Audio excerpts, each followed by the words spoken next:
नमस्कार दोस्तों। अमेरिका में घमासान शुरू हो गया है और भारत में चुप्पी साधी हुई है हमारी मीडिया ने। रीजन क्या है? कैश पटेल वो अमेरिका में एफबीआई के डायरेक्टर बन गए और उन्होंने वहां पर जो ओथ लिया है वो भागवत गीता के ऊपर हाथ रख के किया है। भाई जब मैंने ये वीडियो देखा मजा आ गया मुझे देखकर कि दिस इज कॉल्ड अपने जो जिसको रूट्स होते हैं उससे जुड़ना। और हमारा मीडिया क्या बोल रहा है?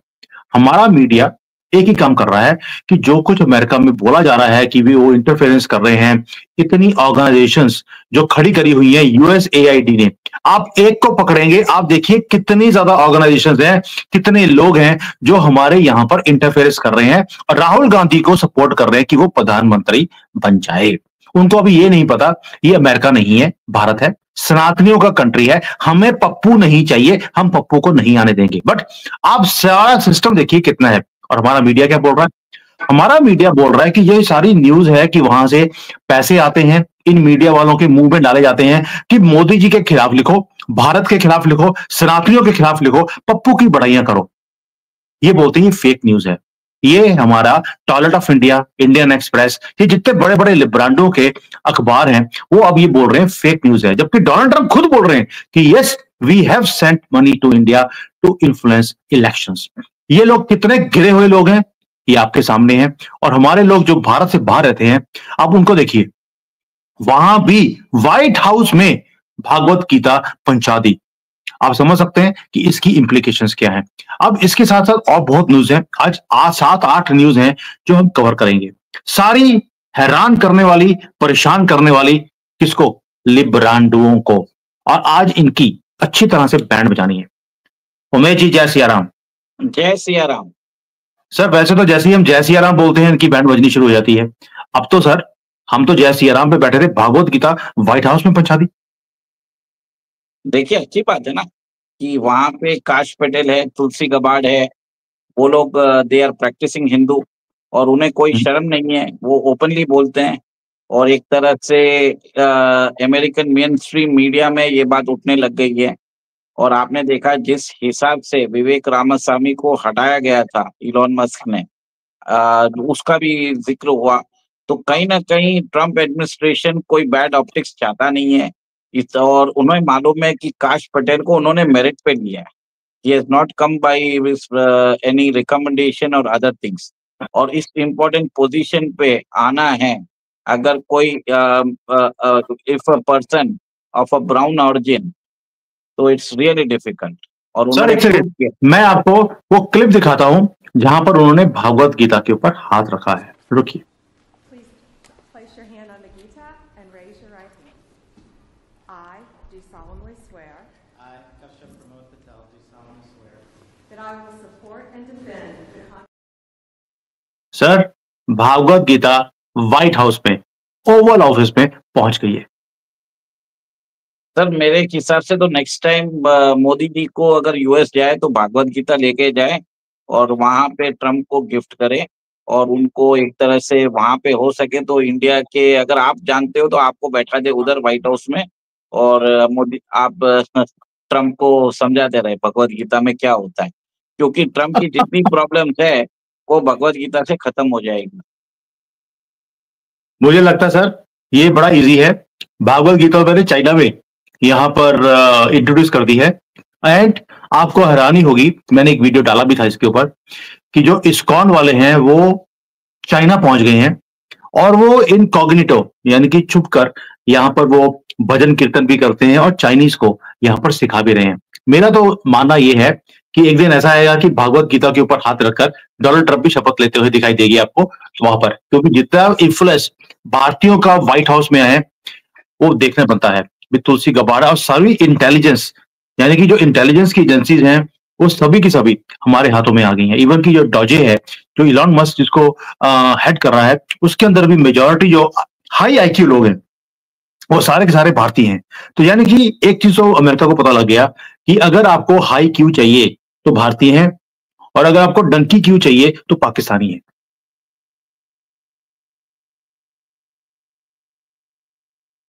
अरे सर ये जो इंडियन मीडिया है, इंडियन मीडिया ने जो ये बोलना शुरू कर दिया कि ये तो फेक न्यूज है, कि भारत के पास पैसे आए हैं यहाँ की इलेक्शंस को डॉज करने के लिए, ये सारी फेक स्टोरी है। सर इसके ऊपर क्या बोलेंगे इन सो कॉल्ड लिब्रांडो को, जिन्होंने सारी ऑर्गेनाइजेशंस को अभी तक यहां से पैसे लेते रहे, इनके सामने नाचते रहे, और आज बोल रहे हैं तो फेक न्यूज है, जबकि डोनाल्ड ट्रंप खुद बोल रहे हैं। Sir president of United states ने ओपनली बोल दिया है कि इंडिया को $21 मिलियन भेजे गए थे to increase the voter turnout, और वो ये भी बोल रहे हैं कि इंडिया में वोटर टर्नआउट इंक्रीज कराने में हमारा क्या फायदा है। उन्होंने ये बोला है कि $29 मिलियन उन्होंने बांग्लादेश में भेजा है, $20 मिलियन उन्होंने नेपाल में भेजा है। तो एक तरह से उन्होंने सब चीज बरोबर क्रिस्प तरीके से बोली है। मेरा मानना है कि election commission of India and supreme court ये इलेक्शन 2024 का जो लोकसभा इलेक्शन है उसको रद्द कर देना चाहिए और एक तरह से वापस कराना चाहिए। एक प्रेसिडेंट होगा कि रिग्ड इलेक्शन से आप काम नहीं कर सकते। आप ये देखिए, सुओ मोटो कॉग्निजेंस लेके आप सुप्रीम कोर्ट को एक तरह से डायरेक्टिव पास करना चाहिए, स्ट्रिक्टर्स पास करना चाहिए, और यहाँ पे जिन लोगों को पैसे मिले हैं उन लोगों के ऊपर कार्रवाई करनी चाहिए और इनके एसेट सीज कर देने चाहिए for the act of treason. Sir हमारा जो सुप्रीम कोर्ट है वो जहां पर फाइलों में पैसे होते हैं वहीं पे वो सूंघते हैं और फिर मूतते हैं। ये ऐसे कभी भी ये ना तो ये फाइलें खोलेंगे अभी, ना इलेक्शन को रद्द करेंगे, ये कुछ नहीं करेंगे जब तक कि इनको पैसे नहीं मिलते। अब तो यूएस एड से पैसे मिलने बंद हो गए हैं यहाँ पर कुछ भी करने के लिए। तो मुझे आप जो बोल रहे हैं कि हमारे ये बिके हुए जजेस कोई काम करेंगे, छोड़ दीजिए सर। लेकिन और एक बड़ी न्यूज है जो यूनाइटेड स्टेट्स से आई है। यूनाइटेड स्टेट्स ने बोलना शुरू कर दिया कि यूनाइटेड नेशंस मरा हुआ एक ऑर्गेनाइजेशन है, हम यूनाइटेड स्टेट्स को इसमें से बाहर निकल जाना चाहिए। Sir United states United nation से बाहर निकल जाए, पहले डब्ल्यूएचओ से निकल चुके हैं, पीस जो एग्रीमेंट था ये पेरिस एग्रीमेंट जो होता है उसमें से निकल गए हैं, अभी इन्होंने बोलना शुरू कर दिया हम यूनाइटेड नेशन से निकल जाएंगे। यानी कि डोनाल्ड ट्रंप ने ठान लिया कि जो पुराने जितने भी इश्यूज हैं उसमें से उसको उखाड़ कर फेंकना है, दीज आर इररेलेवेंट। भारत को ये काम नहीं करना चाहिए। देखिए अच्छी बात है अगर यूएस निकलता है तो यूनाइटेड नेशंस जो है कुछ रहेगा ही नहीं यूनाइटेड में उसमें, क्योंकि US is the fulcrum of United Nations. United Nations का ऑफिस ही यूएस में है, आपने देखा है। और आपको मालूम है अगर यूएस निकलता है तो यूएन की कोई स्टैंडिंग भी नहीं है। आप माने नहीं माने बात सही है। और एक तरह से चाइना जिस हिसाब से अभी इन्फ्लुएंस यूज कर रहा है और जिस हिसाब से वो वीटो पावर यूज कर रहा है, कल जयशंकर साहब ने भी बोल दिया है कि आपको UN convention law of the seas follow करना पड़ेगा। आप अपने हिसाब से, उन्होंने चाइना को डायरेक्टली बोल दिया है कि आपका जो अप्रोच है नैरो माइंडेड है और आप अपने इंटरेस्ट के हिसाब से रूल्स को बेंड करते हैं, ये चलेगा नहीं। और एक तरह से कल अगर ये बात डोनाल्ड ट्रंप भी कर रहे हैं तो आप देखिए यूएन सिक्योरिटी काउंसिल में भारत को परमानेंट सीट मिलने वाली है, शायद पॉसिबिलिटी लग रही है, क्योंकि जयशंकर साहब ने भी बहुत स्टर्न वार्निंग दे दी है चाइना को। और एक तरह से अगर चाइना को स्टर्न वार्निंग दी है तो बहुत, मेरा मानना है कि एक और एक स्टेटमेंट डोनाल्ड ट्रंप ने दिया था, उन्होंने बोला ब्रिक्स इज डेड।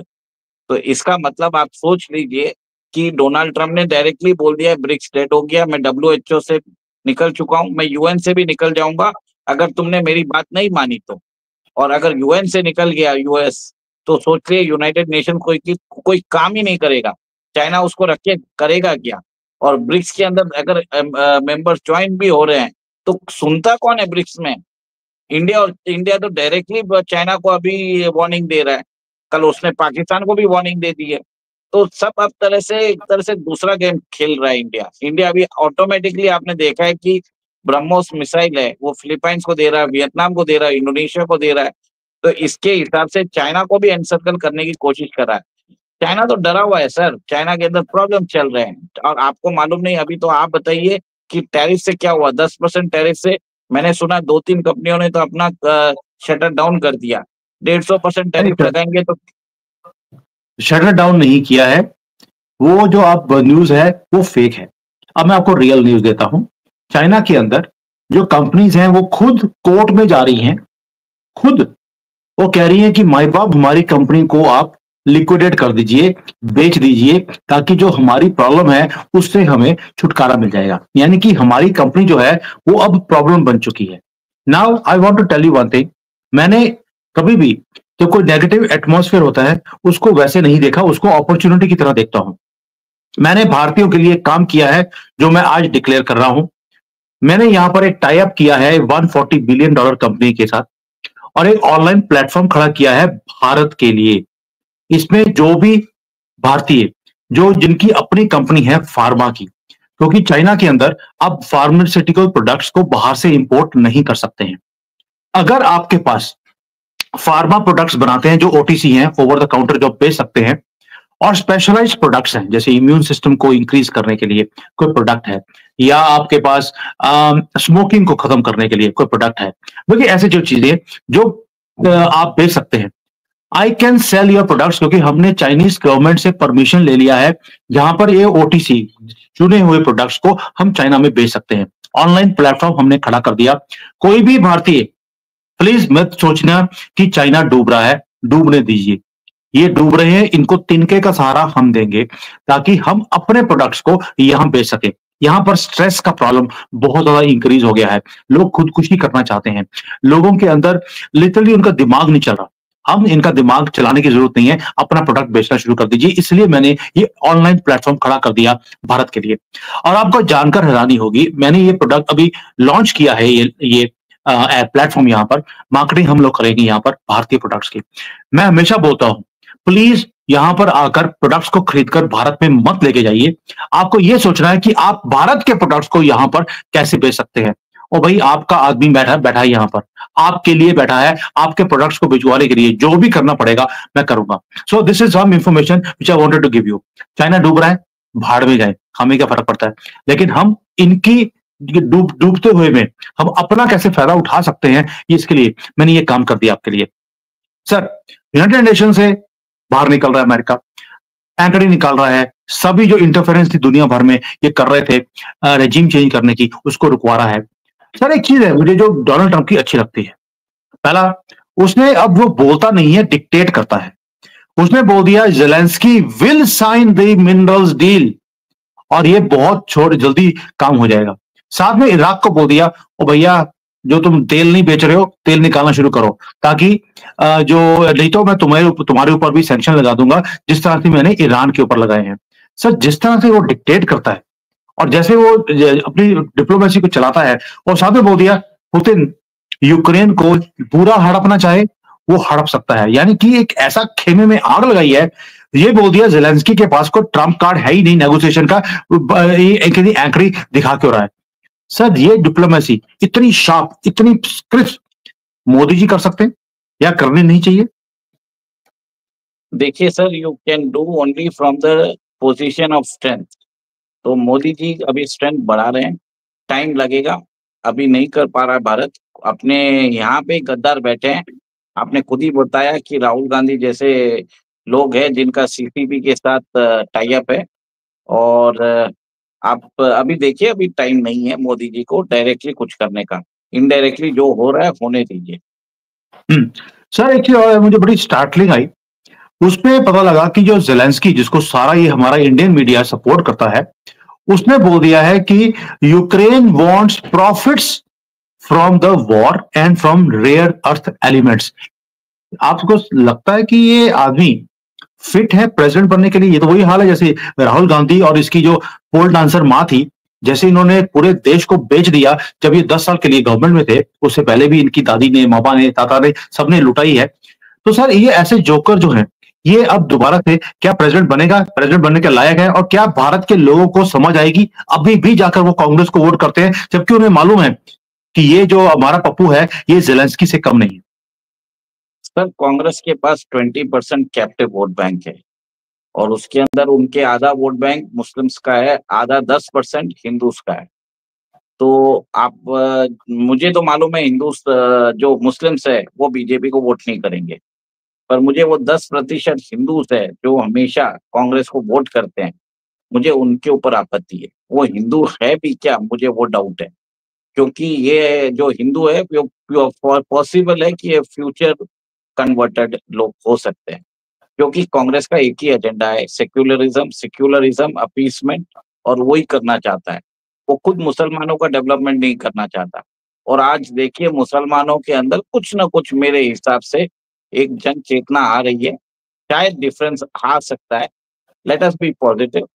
और मेरे हिसाब से मुसलमान भले ही चेंज हो जाएंगे, जो हमारे जो हिंदू से जो कांग्रेस के साथ है वो चेंज होने वाले नहीं है। आप हिंदूज की बात वो कर रहे हैं जो सिक्युलर हिंदू हैं, और सनातनी जो है उसको पता लग गया ये देश मेरा था, है और रहेगा। हम सनातनियों को जगाने की कोशिश नहीं कर रहे, वो ऑलरेडी जागे हुए हैं। जो सिक्युलर हिंदू है, जो चूज करता है कि तलवार की नोक पे नहीं, वो तो उनके घर में कोई लोग आएंगे, वो कहेंगे हाँ जी हम तो मुसलमान बनने को तैयार हैं। ये सारे वही लोग हैं जो आज भी कांग्रेस को सपोर्ट करते हैं, क्योंकि उनको अपनी बीवी बच्चों से कोई प्यार नहीं है। वो कहते हैं यार राहुल गांधी आएगा तो हमें 1 लाख रुपए देगा, तो उस चक्कर में वो आज भी उनको अपनी बहू बेटियों से कोई दिक्कत नहीं है कि अगर उनका मोहब्बत की दुकान में नीलामी भी हो जाए, इनको फर्क नहीं पड़ता। इनको 1 लाख रुपए से ही मतलब है, कोई बात नहीं, इनको 1 लाख रुपए की वेट करने दीजिए, कभी मिलने वाले नहीं है। चलिए सर, आज जो ये मुद्दा था कि हमारा जो इंडियन मीडिया है, दोबारा दिखा रहा हूं इन गद्दारों का, Indian express, times of India, सबने बोलना शुरू कर दिया ओ जी कोई पैसा आया ही नहीं, राहुल गांधी को कोई पैसा भेजा ही नहीं है उसको जिताने के लिए। ये वो लोग हैं दल्ले, दल्ले बोल रहा हूं इनको, ये पत्रकार जो आज सड़कों पे धक्के खाते फिर रहे हैं। जैसे ही वहां से एड आनी बंद हुई है, सड़कों पे माइक लेकर फिर रहे हैं रवीश कुमार जैसे लोग, ये बोलते हुए कि मेरे अकाउंट को सब्सक्राइब कर लीजिए। पहले कभी इन्होंने बोला नहीं था, आज बोलना पड़ रहा है। आप समझ सकते हैं कि कितने बुरे दिन इन लिब्रांडो के आने वाले हैं। और ये सारे अपने इकोसिस्टम को छुपाने की भी कोशिश करें, ये छुपा नहीं सकते, क्योंकि ये सारा कुछ अमेरिकन प्रेसिडेंट ने खुलासा कर दिया है, ओपनली बोल दिया है। ये सारे के सारे लोग आपके कंट्री को तबाह करने लगे हुए हैं। और आप सोच लीजिए जो ये सारी ऑर्गेनाइजेशंस हैं, इसमें सोनिया गांधी, राहुल गांधी, सबके स्टेक्स लगे हैं। कईयों में तो को चेयरपर्सन है सोनिया गांधी। और इसको प्रोटेक्ट कौन करता है? प्रोटेक्ट करता है हमारा इंडियन मीडिया, क्योंकि उनके मुंह में भी दाने पहुंचा दिए गए हैं। और हमारे लोग क्या कर रहे हैं? हमारे लोग ये कर रहे हैं, सनातनी क्या कर रहे हैं, वो व्हाइट हाउस में, ओवल हाउस में भागवत गीता लेकर पहुंच गए हैं। अब आप समझ लीजिए, एक लड़ाई चल रही है, युद्ध चल रहा है बुराई का अच्छाई के साथ। और जीतेगा कौन? ये हमें श्री रामचंद्र ने दिखा दिया था रावण का वध करने के बाद। ये टाइम रावण के वध का है। देखते हैं लड़ाई कब तक चलती है। थैंक यू सर, जय सिया राम।